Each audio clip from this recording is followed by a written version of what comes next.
नमस्कार. एक धक्कादायक आणि गूढ बातमी घेऊन तुमच्या समोर आलोय. तो महबूब कोण?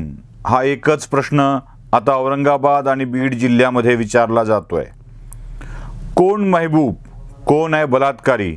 या प्रश्नाचं उत्तर आता पोलीसही शोधतायत आणि लोक सुद्धा. हो, घटनाच तशी आहे. औरंगाबादमधल्या एका भागात राहणारी 29 वर्षाची एक तरुणी खाजगी क्लासेस चालवून आपल्या कुटुंबाचा उदरनिर्वाह भागवते. ती आपल्या मावशीकडे राहिला आहे आणि तिला आपल्या क्लासेससाठी जागा भाड्यानं बघायची आहे.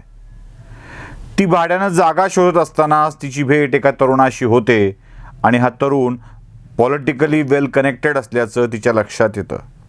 हा तरुण तिला सांगतो की मी तुला मुंबईत चांगली नोकरी मिळवून देऊ शकतो. त्याचं उमदं भारदस्त व्यक्तिमत्व बघून तीही भाळते आणि त्याहीपेक्षा मोठी गोष्ट म्हणजे तिला पैशाची गरज असते. हा तरुण तिला मुंबईत नोकरी मिळवून देणार असतो म्हणून ती त्याच्यासोबत मुंबईला जायला तयार होते. हा तिला जालना रोडवरच्या एका हॉटेलजवळ थांबायला सांगतो. ती त्या हॉटेलजवळ संध्याकाळच्या वेळेला थांबते देखील. ही घटना आहे नोव्हेंबर महिन्यातली. रात्री 9 वाजता तो तिला त्या हॉटेल समोरून उचलतो आणि गाडीत घेतो. गाडी थोडीशी पुढे जाते. पुढे एका महाविद्यालयाचा परिसर. रात्रीची वेळ, महाविद्यालयही बंद, त्यामुळं निर्जन. तशीही वाहतूक कमीच असते. त्या कमी वाहतुकीच्या ठिकाणी तो त्या मुलीला घेऊन जातो आणि तिच्यावर आपल्या गाडीत मागच्या सीटवर अत्याचार करतो. ती भेदरलेली, ती घाबरलेली. त्या अवस्थेत ती गप्प बसते. शेवटी आपल्या मावशीला ही काही दिवसानंतर ही सगळी कथा सांगते. कारण नोकरीही मिळालेली नसते आणि इज्जतही गेलेली असते. मावशी तिला उद्युक्त करते पोलीस स्टेशनला जाण्यासाठी. ती मावशीसोबत औरंगाबादच्या सिडको पोलीस ठाण्यात जाते. सिडको पोलीस ठाण्यात त्या व्यक्तीविरोधात रीतसर तक्रार देते. पोलीस तक्रार दाखल करून घेतात आणि मग या तक्रार दाखल झाल्याची बातमी पत्रकार वर्तुळात पसरू लागते. पत्रकार ते नाव बघून अवाक होतात. कारण नाव असतं शेख महबूब इब्राहिम, राहणार शिरूर, जिल्हा बीड. तसं बघितलं तर हे नाव सामान्य वाटण्यासारखं, औरंगाबादकरांना लवकर न समजणारं. पण शेख महबूब इब्राहिम, शिरूर, जिल्हा बीड हे नाव आणखी एका व्यक्तीचं आहे आणि ती व्यक्ती आहे राष्ट्रवादी युवक काँग्रेसची प्रदेशाध्यक्ष. राष्ट्रवादी युवक काँग्रेसच्या प्रदेशाध्यक्षावर अत्याचाराचा 376चा गुन्हा दाखल अशी बातमी सगळीकडे पसरू लागते. महबूब शेख यांनाही ही बातमी समजते आणि बरेच जण याच्यामध्ये सहभागी व्हायला लागतात. महबूब शेख यांचा दावा असतो की तो मी नव्हेच. ती तरुणी आणि सोबतचा व्यक्ती काही फोटोही दाखवतायत की हाच तो व्यक्ती. पण अजूनही खात्री कोणाचीच झालेली नाही. सगळा गोंधळ. महबूब शेख कोण?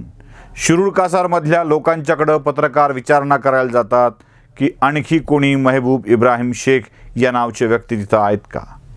नाही असं उत्तर मिळतं. महबूब शेख ठाम आहेत. ते म्हणतायत की मी घटना घडली त्या दिवशी बीड जिल्हा काय, औरंगाबाद जिल्ह्यात सुद्धा नव्हतो. मी मुंबईत होतो. आता महबूब शेख यांचा खुलासा वेगळीच कहाणी सांगतोय. त्या मुलीची जुबानी वेगळीच कहाणी सांगते आहे. आता या बलात्कार प्रकरणातील आरोपी नेमका कोण? राष्ट्रवादी युवक काँग्रेसचे अध्यक्ष की आणखी कोणी? हे सगळं समोर आलं पाहिजे. त्याआधी ऐकूया शेख महमूद यांचा खुलासा. की औरंगाबादला सिडको पोलीस स्टेशनमध्ये ह्या महबूब इब्राहिम शेख नावाच्या व्यक्तीवर 376च्या गुन्ह्याची फिर्याद आलेली आहे. त्यानंतर मी स्वतः तिथल्या PIशी बोललो आणि त्यांना सांगितलं की ह्या नावाचा व्यक्ती दुसरा कोणी आमच्या शिरूरमध्ये नाही. तर हा कोण व्यक्ती आहे याचा आपण शोध घ्या आणि ज्या महिलेंनी फिर्याद दिली त्या महिलेला मी माझ्या आयुष्यात कधीही समोर काळं का गोरं पाहिलं नाही. माझ्या आयुष्यात मी त्यांच्याशी कधी फोनवरही बोललो नाही. मी पोलिसांना विनंती केली की आपण याच्या मागे कोण आहे, हा महबूब इब्राहिम शेख कोण, हा शोधला पाहिजे. मुळात त्यांनी ज्या फिर्यादीमध्ये सांगितलं की 10/11ला महबूब इब्राहिम शेख आणि त्यांची भेट औरंगाबादच्या त्यांच्या महबूब शेखच्या फ्लॅटवर झाली, तर मी जर महबूब शेख असेल तर मी 10 आणि 11 तारखेला मुंबईमध्ये पक्ष कार्यालय मंत्रालय या परिसरात होतो. 10 आणि 11 तारखेला माझे कार्यक्रम हे मुंबईत होते. मी राष्ट्रवादी युवक काँग्रेसचा महाराष्ट्राचा अध्यक्ष आहे. महिलांच्या प्रती मला प्रचंड आदर आहे. महिलांच्याबद्दल आम्ही चुकीचं कधी वागत नाही. माझी पोलिसांना विनंती आहे की जर तो महबूब शेख मी आहे असं जर त्या व्यक्तीचं म्हणणं असेल तर तुम्ही माझी नार्को टेस्ट करा. मी त्यांना आयुष्यात कधी भेटलोय का किंवा त्यांच्याशी साधा बोललोय का हे आपण तपासून पहा. माझं जर या गुन्ह्यात कुठलाही संबंध असला तर मी फासावर जायला तयार आहे. मी राजकीय आणि सामाजिक आयुष्यातून त्या ठिकाणी संन्यास घ्यायला तयार आहे. पण विनाकारण कुणी उठतं आणि एखाद्याचं मेहनतीने उभा केलेलं जर राजकीय आयुष्य कुणी उद्ध्वस्त करत असेल तर याच्या मागं कोण आहे, त्या महिलेचा बोलवता धनी कोण आहे हे देखील पोलिसांनी शोधलं पाहिजे.